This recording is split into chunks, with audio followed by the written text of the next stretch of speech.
Every Chinese legendary beast explained, from the Azure dragon to the nine-tailed fox. The Azure dragon, Qinglong. This is the king of all dragons in Chinese mythology. Qinglong controls the weather, particularly rain and thunderstorms. His constellation spans 7 lunar mansions in the eastern sky. When you see him, spring rains are coming, crops will grow, and the empire prospers. If you were building a party in an RPG, Qinglong would be your ultimate support, buff character. The one who summons rain for agriculture, controls rivers, and ensures your entire team thrives. In feng shui, placing your house to face his direction brings growth energy. His power level, continental scale weather manipulation. He could end droughts or flood entire provinces. The white tiger, Bai Hu, the god of war, the god of killing. In ancient Chinese military strategy, the white tiger represents the merciless autumn wind that strips trees bare. He's the cosmic enforcer. When emperors went to war, they prayed to Bai Hu. He's not a biological tiger. He's the personification of slicing, cutting, harvesting. The gene element, metal, represents weapons, war, and death. This is pure DPS. The berserker class that has no healing abilities, no support buffs, just raw killing power. He can manifest as a general leading armies, controls the winds of autumn, and in Taoist exorcism, invoking Bai Hu sends demons running in terror. The vermilion bird, Ju Chui. Stop. This is not Feng Huang the phoenix. The vermilion bird is a celestial spirit of fire and summer heat. It doesn't reincarnate. It doesn't have mythology about rising from ashes. It's the principle of fire made avian. The Shan Hai Jing doesn't even describe it as a bird. It describes it as a southern constellation shaped like a bird. It's cosmic fire energy. Think of Ju Chui as an elemental caster specializing in pure fire DPS. It has no physical form. It's more like a summon or a weather effect than a creature you can actually fight. It controls solar heat, droughts, and volcanic activity. It can incinerate armies but can't be killed because it's not alive. It's a phenomenon. The black tortoise, Xuan Wu. This one's weird. It's a fusion of a tortoise and a snake. Why? In Taoist alchemy, the tortoise represents longevity and defense. The snake represents cunning and transformation. Together, they form Xuan Wu, the immortal warrior. He's also a god, literally. In Taoism, Xuan Wu ascended to become the Emperor of the North and protects against evil spirits. If you need someone to hold the front line while your team deals damage, Xuan Wu is your tank class. Maximum defense, crowd control through freezing water, and longevity buffs that make him functionally unkillable. In feng shui, placing a Xuan Wu figurine in the north of your home protects against disasters. He controls water, ice, and the underworld. He can freeze entire lakes and grants immortality to his followers. The yellow dragon, Huang Long. Now, most people call these the 4 symbols, but there's actually a 5th, the yellow dragon, Huang Long. He represents the center, the axis around which the other 4 revolve. His element is earth, and he embodies balance and imperial authority. The yellow dragon appears far less frequently in art and mythology than the other 4, but he's essential to completing the 5 elements theory that governs Chinese cosmology. He's the stabilizer, the mediator, the one who ensures the cosmic machine doesn't tear itself apart. Without Huang Long holding the center, the other 4 directions collapse. These guardians hold the cosmos in balance. But the Shan Hai Jing doesn't stop at gods. It catalogs creatures that appear when heaven smiles upon the earth. These are the Rui Shou, the auspicious beasts, and they don't fight, they bless. The Qilin, the Chinese unicorn.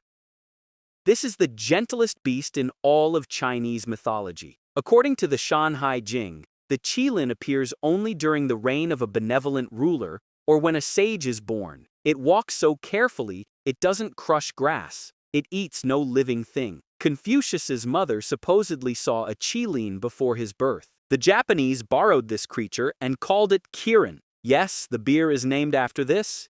It's also the inspiration for Genshin Impact's Qilin character designs. In gameplay terms, the Qilin functions as a support healer with low combat ability but reality-altering luck manipulation.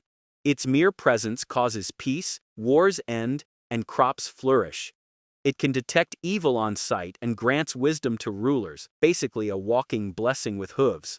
The Pishu, the Wealth Eater. Here's the hook. The Pishu has no anus. Legend says it angered the Jade Emperor, who sealed its rear end. Now it eats gold, silver, and jewels, but can never poop them out. It's the ultimate wealth accumulator. Every Chinese business has a Pishu statue by the cash register. You're supposed to pet its belly and back, never its butt. That's bad luck, like trying to make it poop out wealth. This lion-dragon hybrid can smell treasure from miles away and is terrifying in combat with sharp fangs and dragon claws, but it's mainly used as a feng shui guardian for wealth protection. If you're playing a loot-heavy RPG, the Pishu is your passive loot magnet. It increases gold drop rates and guards treasure hoards while mauling any thief stupid enough to try stealing from you. The Bai Zi, the all-knowing beast.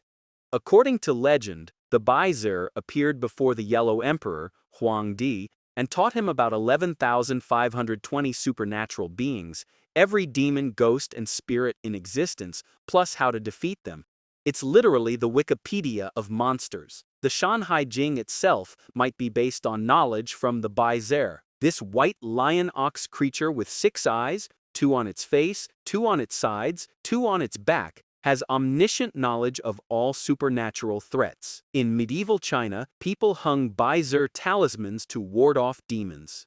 Think of the Bai Zi as your scanner/bestiary companion. It has 0 combat ability, but it reveals every monster's weakness, tracks hidden creatures, and provides lore entries for quest completion. You wouldn't send it into battle, but you'd never leave home without it. But not every beast in the Shan Hai Jing brings fortune. Some are legends written in blood, creatures so infamous their names still echo through modern pop culture. The nine-tailed fox, Zhou Wei Hu. Here's what most people get wrong. The nine-tailed fox wasn't always evil. In the Shan Hai Jing, the fox appears on Qingqiu Mountain as an auspicious omen, a beast resembling a fox with 9 tails. Its cry is like a baby, and it devours humans. Whoever eats it will be protected from poison. The fox was originally a fertility symbol of the Tushan clan, but later, especially during the Zhou dynasty, stories emerged about the fox demon Da Ji, who seduced King Zhou and caused the downfall of the Shang dynasty. She was a succubus, a shapeshifter, and a man-eater. This creature influenced Naruto's Kurama, Pokemon's Ninetales, and every seductive fox spirit in anime. The fox gains immortality, 1 tail every 100 years, and masters illusion magic, shape-shifting, and possession. In combat terms, the 9-tailed fox functions as a rogue assassin class, high DPS, low defense, specializing in charm spells and stealth kills, beautiful, deadly, and deeply misunderstood. The Nian Shou, the Year Beast.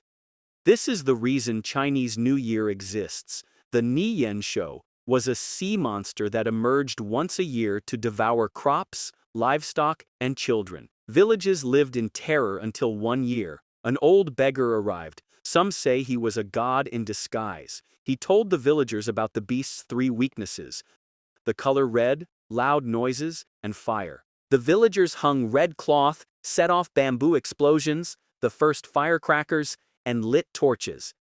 When the Nian Shou arrived, it fled in terror. The tradition stuck, and now, thousands of years later, we still hang red lanterns, set off fireworks, and celebrate the new year by scaring away a kaiju that no longer comes. In game design terms, the Nian Shou is a classic raid boss, appears annually, has predictable attack patterns, and is weak to fire and sound-based damage. Massive AoE attacks that can wipe a village, but beatable with proper preparation. This village destroyer is massive, horned, with glowing red eyes and the ability to swallow livestock whole. The Feng Huang, the immortal phoenix. Not the vermilion bird, the Feng Huang is the king of birds. It represents the empress, yin, energy, and harmony. It only appears in times of peace. According to the Shan Hai Jing, it resembles a chicken but with patterns of 5 colors. Its song contains all 5 notes. Wherever it appears, the world is at peace. Those 5 colors aren't random. They correspond to the 5 Confucian virtues. Black represents wisdom. White represents righteousness. Red represents propriety. Yellow represents sincerity. Green represents benevolence.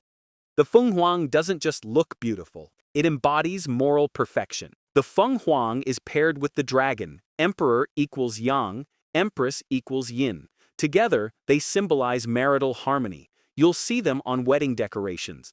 This is the Ho-Oh inspiration in Pokemon, the immortal bird that cyclically reborns and brings prosperity wherever it flies. As a support buffer in gameplay terms, the Feng Huang grants harmony, peace, and prosperity to allies. It can resurrect fallen teammates and is functionally immortal, though it avoids combat entirely. Its strength isn't in battle. It's in ending battles before they begin, with its spiritual and social symbolism rather than its martial prowess. The Shan Hai Jing, the classic of mountains and seas, is a 2,300-year-old bestiary that reads like an ancient Pokédex written by Taoist sages, laying the foundations of Chinese myth itself. From the nine-tailed fox in anime to legendary creatures in games and movies, this is where it all began. So if that connection surprised you, like the video and subscribe to keep uncovering the source. This is original open-world lore that shaped a civilization, and we've only just opened the first page.